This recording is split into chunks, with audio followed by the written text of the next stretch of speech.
ये समझ लीजिए कि मैं आदरणीय तेज नारायण बेचैन जी को आमंत्रण दे रही हूँ और ये गीत ही उनकी अगवानी में है। एक 8 साल का बेटा जिसके पिता शहीद हो जाते हैं, वो बेटा अपनी माँ से अपने पिता के वापस ना आने के बारे में प्रश्न करता है।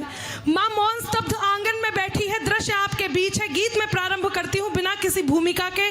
जितनी वर्दियाँ यहाँ उपस्थित हैं, इन वर्दियों को, इनके घर को, इनके परिवार को, जिनके साथ इनका परिवार भी इस देश की किस प्रकार से सेवा करता है, उनको समर्पित करती हूँ और अपनी बात पूरी करती हूँ। सुनिएगा।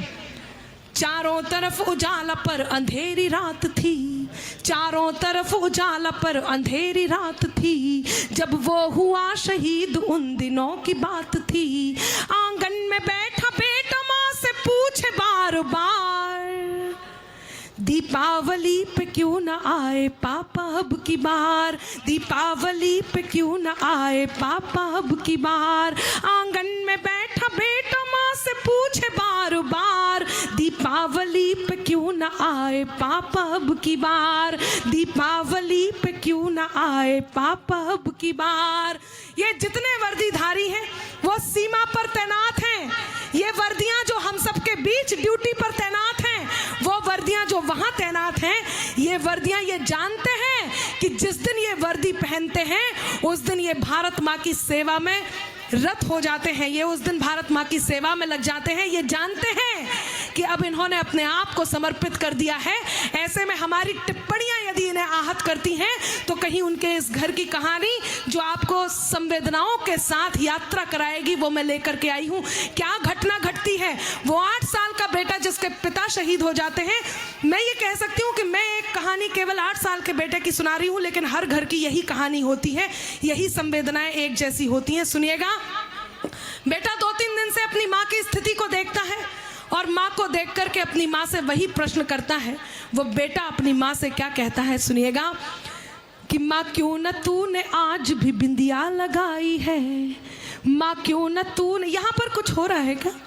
यदि कोई सी भी कोलाहल है तो थोड़ी देर को रोक लीजिए। 2 मिनट के इस गीत को मैं पूरा करती हूँ और ये गीत सुनाना बहुत ज़रूरी है। ये समझ लीजिए कि मेरे काव्य पाठ के बाद कलशारोहण, मेरे ही काव्य पाठ का कलशारोहण करना ज़रूरी है।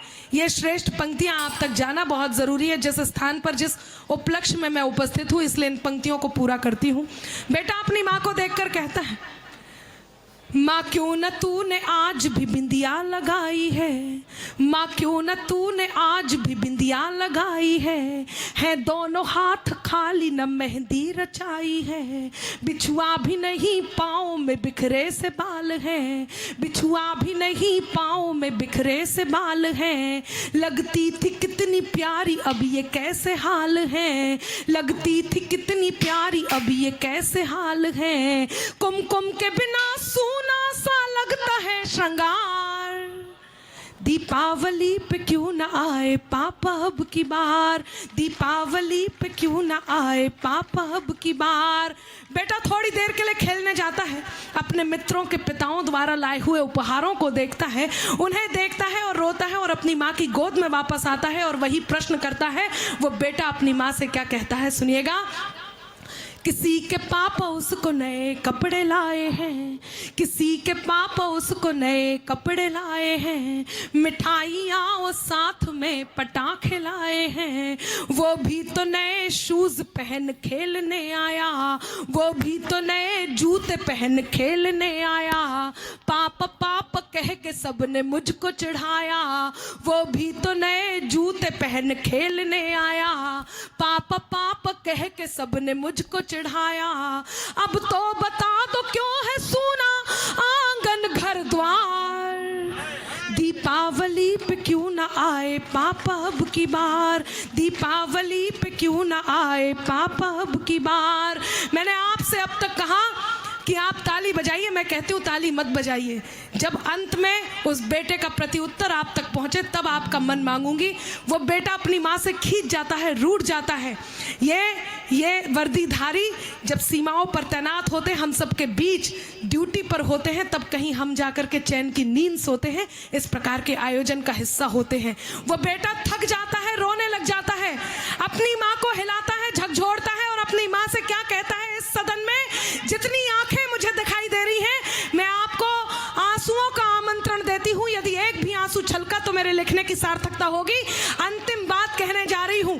वो बेटा अपनी माँ से क्या कहता है, माँ से रूठ जाता है, हाथ पकड़ता है और कहता है, 2 दिन हुए हैं तूने कहानी न सुनाई, 2 दिन हुए हैं तूने कहानी न सुनाई, हर बार की तरह न तूने खीर बनाई, 2 दिन हुए हैं तूने कहानी न सुनाई, हर बार की तरह न तूने खीर बनाई। आने दो पापा से मैं सारी बात कहूँगा, आने दो पापा से मैं सारी बात कहूँगा, तुमसे न बोलूँगा न तुम्हारी मैं सुनूँगा, तुमसे न बोलूँगा न तुम्हारी मैं सुनूँगा, ऐसा क्या हुआ कि बताने से है इनकार, दीपावली पे क्यों न आए पापा अब की बार, दीपावली पे क्यों न आए पापा अब की बार। और मित्रों विडंबना देखिए, थोड़ा इसको रख दीजिए 1 मिनट के लिए, अंतिम 1 मिनट प्लीज बैठ जाइए। विडंबना देखिए कि पूछ ही रहा था बेटा जिस पिता के लिए जुड़ने लगी थी लकड़ियां उसकी चिता के लिए, पूछ ही रहा था बेटा जिस पिता के लिए जुड़ने लगी थी लकड़ियां उसकी चिता के लिए, पूछते पूछते वह हो गया निराश जिस वक्त आंगन में आई उसके पिता की लाश। बेटा एक टक अपनी माँ को देखता है, एक टक उस लाश को देखता है, एक टक अपनी माँ को देखता है, पुनः उस लाश को देखता है। गीत का अगला और अंतिम बंद आप तक पहुंचाती हूँ। यदि आपको लगता है कि हिंदुस्तान के हर बेटे को यही उत्तर देना चाहिए या इनके परिवार ये ऐसे दीवाने होते हैं कि अपने परिवार के बेटों को भेज देते हैं कि वर्दी धार लो, जाकर सीमा पर तैनात हो जाओ, यदि आपको लगता है कि हर बेटे को यही उत्तर देना चाहिए, तब आपके हाथ हवा में लहराएं और उस बेटे तक आशीर्वाद बनकर पहुंचे। अंतिम बंद पहुंचाती हूं, सुनिएगा। कि पूछ ही रहा था बेटा जिस पिता के लिए जुड़ने लगी थी लकड़ियां उसकी चिता के लिए, पूछते पूछते वह हो गया निराश जिस वक्त आंगन में आई उसके पिता की लाश। बेटा अपनी माँ से कहता है, मत हो उदास माँ मुझे जवाब मिल गया, मत हो उदास माँ मुझे जवाब मिल गया, मकसद मिला जीने का ख्वाब मिल गया, मकसद मिला जीने का ख्वाब मिल गया, पापा का जो काम रह गया है अधूरा, पापा का जो काम रह गया है अधूरा, लड़कर के देश के लिए करूँगा मैं पूरा, लड़कर के देश के लिए करूँगा मैं पूरा, आशीर्वाद दो मकाम पूरा हो इस बार।